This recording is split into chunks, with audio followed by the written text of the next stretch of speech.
Got a lot of stamps? Let's make one of these, your very own stamp swatch book. So grab a favorite blank notebook and let's get started.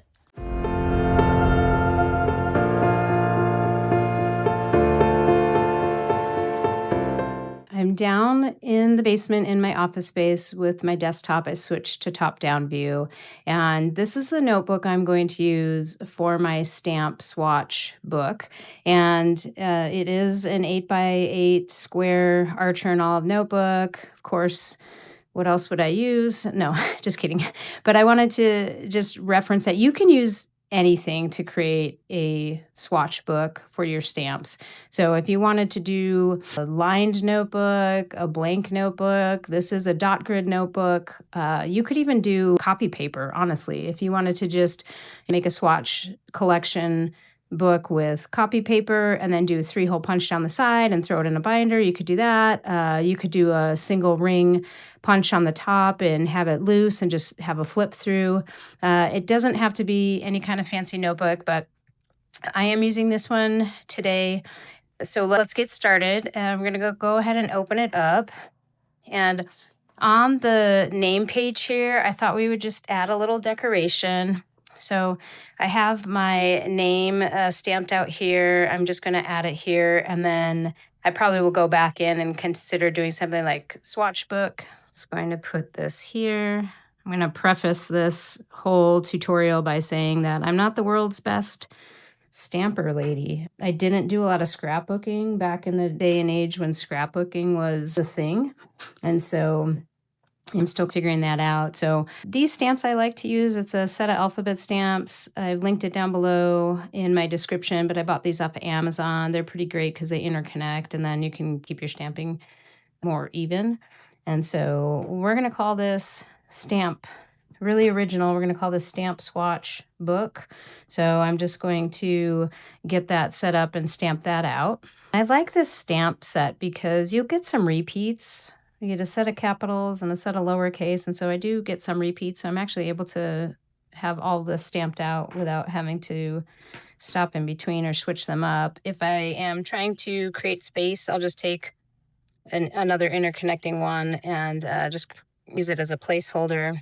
So we're going to go ahead and stamp this. Also, we're going to stamp this with our same ink that I put my name on. And then just down below. And for the decoration, I figure this is a stamping book, so we're going to use a few stamps to decorate it. I do have a little bit of thin washi tape. I'm just going to create a border along the top and the bottom here. You can decorate this in whatever way that you want. So just going to put this down and then I'm going to stamp over it just as a border on the top and the bottom, and then we'll remove it. So you can use a thicker washi tape, thinner washi tape, no washi tape. You can, this is a good way to use up one that you might not like as much or find yourself using as much. And I'm just eyeballing this where the line will be. I would recommend putting something on underneath here. So I'm going to go grab that. You can use, I'm going to use paper towel, but you can take a piece of old stationery packaging and put that underneath here as well. I just don't want to have any stamp on the next page. And I have this basic set of stamps. I like florals quite a bit, so I'm going to use this and just pick out maybe 3 or 4 of these here. And we're going to just stamp this cover and do a little decoration. And we're going to keep it pretty simple, so you can definitely do a lot more decoration on here if you'd like. I'm just going to lift these up. This gives you just a little different effect while you use your stamps. And so there you go. Feel free to decorate this however you want. I'm going to go ahead and wash my hands and come back, and then we'll start on the next page. So stamps and hands are washed, and you're definitely going to just have stamping ink on your fingers here while you do this, and that's okay. So let's turn the page here. The next thing we're going to do here is we're going to create an index. So this will be your stamp swatch book, but it will also serve as a little bit of a design tool, like a design notebook. And if you want to decorate the inside of this cover, you can. Basically, what I'm going to do is I'm just going to stamp out index on the top. I'm going to use this same ground espresso as I did on the cover page. And I'm just eyeballing this. Again, you can count it out, but this is more for reference. We're just creating that index. And with our index, usually it helps if we have page numbers. So this this notebook does not have pages on it. So I'm going to go through and number the pages on this next. So as I stamp things, I can go back here and create lists and a table basically, so I can reference my stamps. So I'm going to save about 4 to 5 pages up front. So I'm going to count those off. 1, 2, 3, 4, 5. Let's count that off here. And then I'm going to start right here. And you can stamp this if you have, you can use stickers in the bottom pages. I'm just going to hand number these because it'll go a lot faster. So I'm just taking my Uniball Signo Ultramicron pen here, and I'm just going to number the pages here. So we're at 155 pages, and keep in mind that I skipped the first handful of pages in numbering them. So this has 160 pages in it total, but I skipped 5 pages, so that's why we ended with 155. So this is our index. I might come back and just do a little border around this to make it look a little bit pretty. So we're going to start with stamping our collection. Now, let's go to the first numbered page, and I'm going to use a combination of stamping inks for this, but I'm going to start out with a few Archer and Olive stamp sets that I have. Now, when you go and set this up, it'll be easy to, once you get all of your existing stamps stamped out, it'll be easier to do this in order as you get them, because sometimes you've had stamps in your collection and you might not remember where you got them from or what box they came in, and that's okay. This here is something I picked up earlier in last year, I believe, and so I'm not 100% sure what exact collection this came in. I think I recognize it from the Spring 25 Archer and Olive kit, and so we're going to start with this one and just stamp it out. And you can go through and organize your stamps and put them in order if you want, in terms of when they were released, or categorize them by theme if you want, but that's the reason we have the indexes, so we don't necessarily have to do that. So I have this bigger stamping block I'm going to use, just because I think it'll be a little bit easier to cover the stamps faster. So we're going to pull that out, and it's easiest to just leave them on their stamp backing here. I've seen other creators do this. You probably have too. And basically I'm just going to press on the stamps here on the pad. Move that over a bit. And it's okay if you don't, you'll see once we stamp it out, it's okay if you don't have everything covered perfectly. This is just to give you an idea of what the stamp set is, and the stamp set are part of that set. So you might want to have a little bit of paper towel or something nearby, because obviously coverage in some of the middle areas, you might not want that, or to wipe off the sides, but it doesn't have to be too labor intense. And then we're just going to pick a spot closer towards the edge so I can have some writing room. Depending on the size of notebook you use, you might have more writing space on the bottom if you use B5. But the main thing is, it doesn't really matter what notebook you use. Just use something that you have in your stash. Don't necessarily go out and get another notebook. Unless you're like me and are obsessed with certain notebooks, then buy more. So there we go. Now, obviously, this is just more for show. My stamping technique isn't the best, so we get a little bit of bounce in the stamp set as I'm pressing down, and that creates these extra lines. So maybe do better than I do with your stamping, but it gives you a nice quick way to show you what's in the stamp set. So now what do we do with this? Basically, I'm going to label this on the side, what this is. I'm probably going to grab a colored marker just to distinguish it from the black.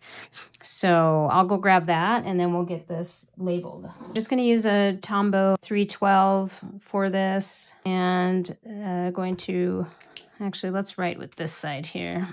And I'm just going to write down Archer and Olive. I'm going to leave a space so I can write down the name of the collection it came from and when it was released. So I looked in my order history. It's the Beneath the Willows, and this came from spring of 25. I knew it was spring and I knew it was willow something, but I couldn't remember. So we're just going to label it this way. So now what I'm going to do is I'm going to flip back to my index here, the first page. And I think we'll just do this border here. And I'm going to just note what's in here. I'm going to use a little dot and I'm going to say Beneath the Willows. And actually, I've already messed this up. So that's not how I want to label this. So I'm going to go ahead and I'm going to use my whiteout runner here. I want to categorize my stamp collection in a way that'll help me use it more. So I'm going to categorize this in 2 or 3 different ways. One will be Orchard and Olive, because that's where it came from. And then second will be maybe birds or nature. There are some florals in here, but I'm probably going to also label this as birds and nature. But instead of labeling this on the page, I'm going to do this on my index sheet. So Archer and Olive. And then from here, I'm going to add page numbers in to whatever page I have an Archer and Olive stamp set on here. So this first one is page 1.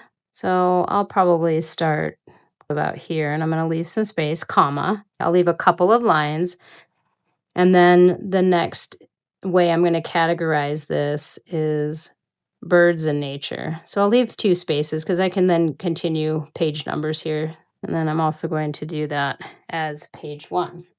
So now, if I open up my stamp swatch book and I'm trying to think of a design and want to create something in my bullet journal, like a monthly spread, that's where I utilize the most amount of decoration, then I can come in at my index and say, I want to do a birds and nature theme, or I want to do a nature theme. And then I can look here and say, oh, I've got stamps on page 1, page 10, page 25, etc., that are all related to this theme. And then I can flip to that page, and then see what stamps I have that match that theme. And then you pull those out individually and use them in setting up my spread.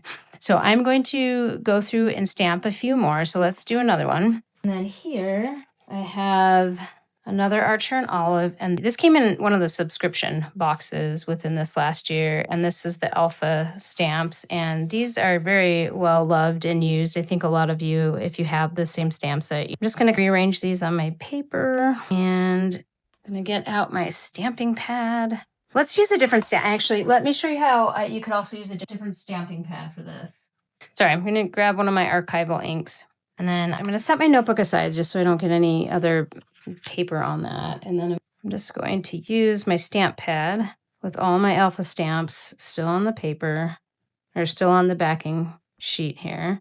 Again, some of you are probably a little bit better with stamping than I am. I'm still new, learning best technique. So we're going to bring our swatch book back down. I'm going to press firmly, try not to have bounce. I find that it's easier when you're stamping on the thicker side of your notebook. So in the front, several pages is going to be the right side. As you get towards the back and have more pages on your left side, then you'll probably be a little bit more better transfer, I should say. And we're going to lift that up. And again, not perfect, but you get the idea of what you've got here in your stamp collection. So let's label this. And if I used a different ink, you could always put the name of the ink on the side as well. So I think we'll do that for this one. I'm just going to grab a calligraph, and this time I'm going to use the fine tip here on the side. So let's move our stamp book to the side, and let's label this. And that's Alpha Set, and this came from the Summer 25 sub box. And so this was from a release, and that's why I was able to buy it after the fact. This came from a sub box, and a lot of times the items that are included in a subscription box, a quarterly subscription box, may not be available, or usually are not available for purchase afterwards. So that's why I like to know if it's a sub box or not. So now I'm going to go back to the index here, and I have another stamp set to include in the Archer and Olive category. So I'm going to put a 2 here. And then I'm going to skip a couple lines. And then my next category is, I'm going to call this alpha sets. So alphabet. And so now we're on page 2. So let's do another one here. Let's go on to page 3. I have a Stampers Anonymous stamp set. These are basically sentiments for card making, but of course you can use them in any kind of journaling. So let's take this out and let's get this inked up. Again, I'm going to move my notebook to the side just to not get a lot of extra ink on. Pages. Going to open up my black stamp pad, and then we're just going to press down on the stamp block. Probably do this a couple of different ways. And then on the bottom of this, I just don't want to transfer too much of this to the page that we're working on. And you can see here where the crux of the stamp pad was. And a lot of times your stamp sets might be elevated enough, and depending on how much you push down, you might not transfer too much of the ink from the stamp pad other than where you want it on the stamp. So now this is going to be a little tight here. Actually, let's go on this side here. We're just going to push this down. Again, not seeing all of them. That's okay. I may take a couple of these out and stamp them on the side. This was a tricky one for me, just so I can see what the sentiment is. And this life is good right above it. I can guess that that's celebrate, but let's restamp that one too. Or just celebrate. Actually, no, this is a good one to restamp because in my mind, I'm thinking that just says celebrate, but this says just celebrate. Not the best, right? So that gives you an idea. So I'm going to go ahead and label this again on the side. And I'm going to use just my regular pen here, my beloved .30 Pigma, or sorry, not Pigma Micron, but this Uniball Signo. You can see there's a little bit of transfer of the stamping ink. And I'm going to call this Stampers Anonymous, Tim Holtz, and Sentiments. This one's called Simple Sayings, so I'm going to write that here, and then I'll categorize it as sentiments. So I'm going to come back to the index, and we're going to do Tim Holtz. You can do Stampers Anonymous if you wanted to, and then that is on page 4. So we're going to write 4. Then I'm going to make a category for sentiments, and that's also on page 4. So I'm going to pause. I'm going to wash my hands, clean up some stamps, and then I'm going to stamp some more off camera, and then I'm going to show you what it looks like, because you guys, I think, are getting the idea of how we're using the index and how we're using to find our stamps better. So now that we have some pages completed in our swatch book and have set it up so we can continue to swatch as we go, let's do a flip through and talk about a few things I learned while I was setting this up. So when you come inside the notebook, when we open it up, you can decorate this however you want. I've set it up so I have 5 different index pages. So the idea being is you're categorizing your stamps on the page, referencing the numbers that they're found at, the page numbers, because we added page numbers to our book. And then I have more blank index pages. And if you run out, you can always tip one in here. But this is a catalog of all of your stamp sets that you have.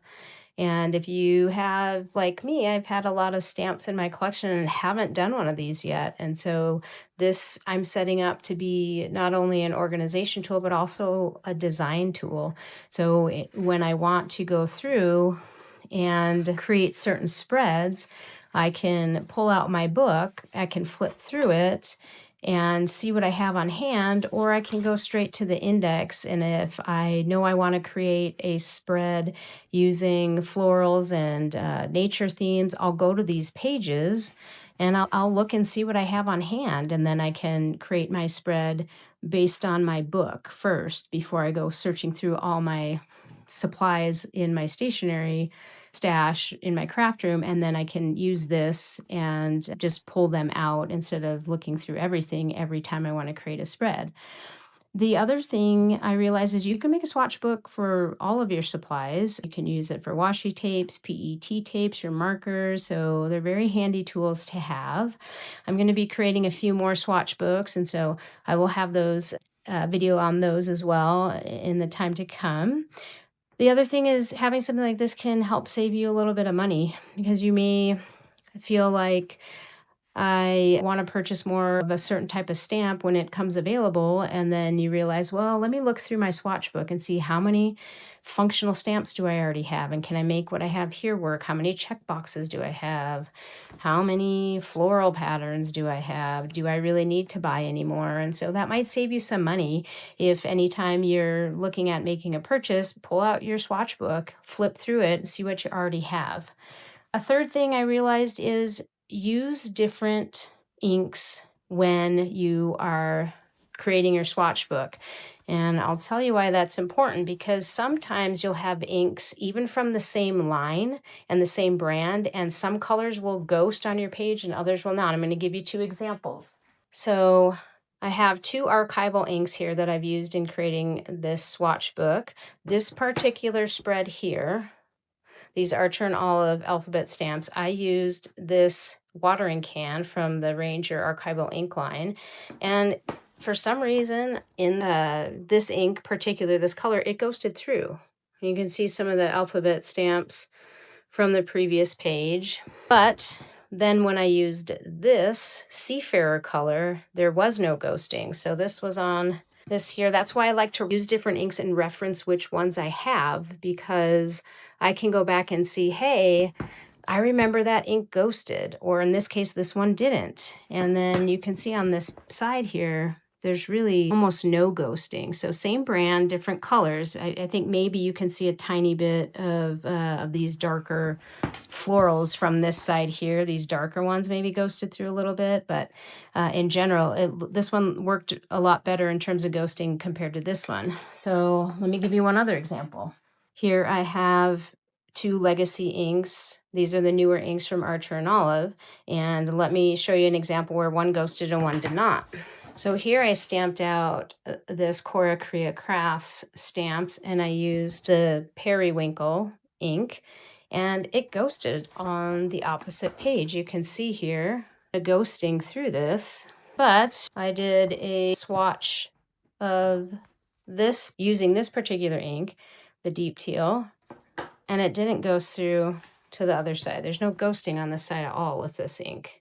So color matters, even from the same brand, same lines. Sometimes the color will be the thing that will cause it to ghost through for some reason. So again, important to maybe reference which inks you use to stamp it out. So then you're creating not only a sample of your swatches of your stamps, but you're also creating a sample of your swatches of all your different inks that you have. And another thing when you're creating it, this is okay to make mistakes. This is a great way to practice your stamping technique. If you're like me and have stamps in your collection and want to utilize them more, but sometimes you're hit and miss on how well you're stamping with something, this is a great way to practice. Now, here you can see I made a mistake on this page, and this was how I laid it out. I tried to stamp these two using a Tombow brush pen. Now, sometimes you can use a Tombow brush pen or a calligraph on some of your stamps. They usually work better on very small alphabet stamps than that, but I tried on this side right here, and then it looked really badly. And so what I did is I took a piece of dot grid note paper. I have a few of these Archer and Olive dot grid memo pads. And so I just ripped off a sheet. I used sticky tape and double-sided tape, and I put it down on the page, and then I just stamped right over it. And then down here, before I realized I could do this and cover all of the head up, I had these two stamps here. I'd flipped on their side, and then I didn't feel like I could really get an appreciation for what the stamp looked like when they were turned sideways. So I just covered that up, wrote over it with the label, and then re-stamped the second set. And you'll see here that it's okay to make a mistake here. So this is, I think, a good tool. I think having swatch books are really great tools in your collection. It'll help you to realize what you have on hand.